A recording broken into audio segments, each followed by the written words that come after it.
Welcome to Engadget Tomorrow. I'm Imran Sheikh, and this is where you get to hear about tomorrow today.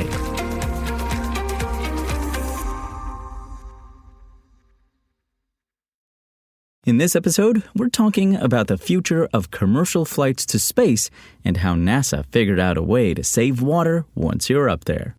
After years of development, Virgin Galactic is finally ready to take paying customers. The company has confirmed that its first commercial spaceflight, Galactic 01, will launch between June 27th and June 30th. This inaugural mission will carry 3 people from Italy's Air Force and National Research Council as they conduct microgravity research.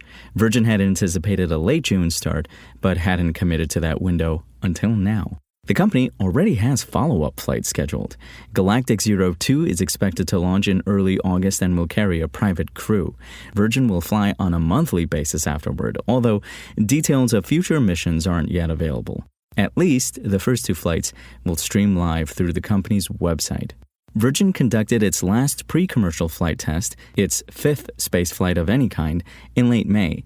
The company faced numerous delays and incidents getting to that point, however. The company completed its first Spaceship Two test flights in 2013, but paused its efforts after the deadly 2014 crash of VSS Enterprise. Flight testing didn't resume until VSS Unity's glide test at the end of 2016. The firm finally reached space in 2018, but had to wait until 2021 to complete its first fully crewed spaceflight with founder Richard Branson aboard. It pushed back commercial service multiple times due to varying factors, most recently delays in upgrading the VMS Eve mothership that carries Spaceship Two vehicles to their launch altitude. The debut is important for Virgin's business. Virgin has operated at a loss for years, losing more than $500 million just in 2022. Commercial service won't recoup those investments quickly, even at $450,000 per ticket, but it will give the company a significant source of revenue. This isn't the start of space tourism for Virgin. In that sense, it's still trailing Blue Origin. Galactic 01 will put Virgin ahead of SpaceX, though, as that company's Starship rocket has yet to reach space and isn't expected to launch its first lunar tourist flights until late 2024 at the earliest. While Virgin is less ambitious than Elon Musk's operation, it's also achieving its goals sooner. Before commercial flights become a standard vacation, you should ask yourself if you're willing to try NASA's newest way of saving water on the ship. NASA has achieved a technological milestone that could one day play an important role in missions to the moon and beyond. This week, the space agency revealed, via space.com, that the International Space Station's Environmental Control and Life Support System, ECLSS, is recycling 98% of all water astronauts bring on board the station. Functionally, you could imagine the system operating in a way similar to the still suits described in Frank Herbert's Dune. One part of the ECLSS uses advanced dehumidifiers to capture moisture the station's crew breathes and sweats out as they go about their daily tasks. Another subsystem, the imaginatively named Urine Processor Assembly, recovers what astronauts pee with the help of vacuum distillation.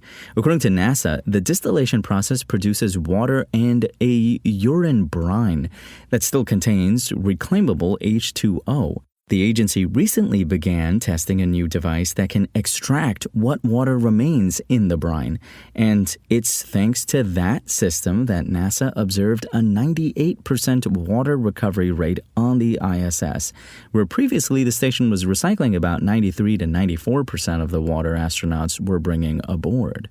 NASA's Christopher Brown, who is part of the team that manages the International Space Station's life support system, says, "This is a very important step forward in the evolution of life support systems.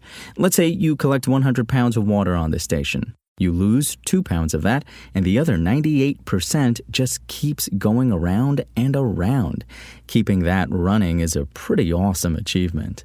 Now, if the thought of someone else drinking their urine is causing you to gag, fret not. The processing is fundamentally similar to some terrestrial water distribution systems, just done in microgravity, said Jill Williamson, NASA's ECLSS Water Subsystems Manager.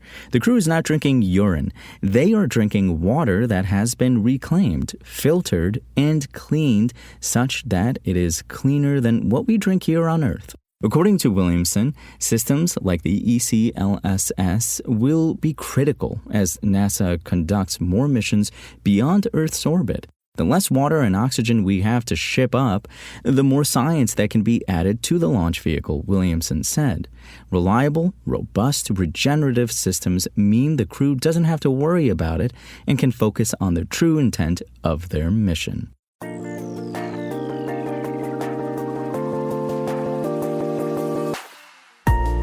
Thanks for listening to the show. Make sure to rate, review, and subscribe on Apple Podcasts. Today's show featured journalism by Engadget contributors Joe Fingus and Igor Bonifasic and was produced by Spoken Layer. I'm Imran Sheikh, and we'll talk more tomorrow.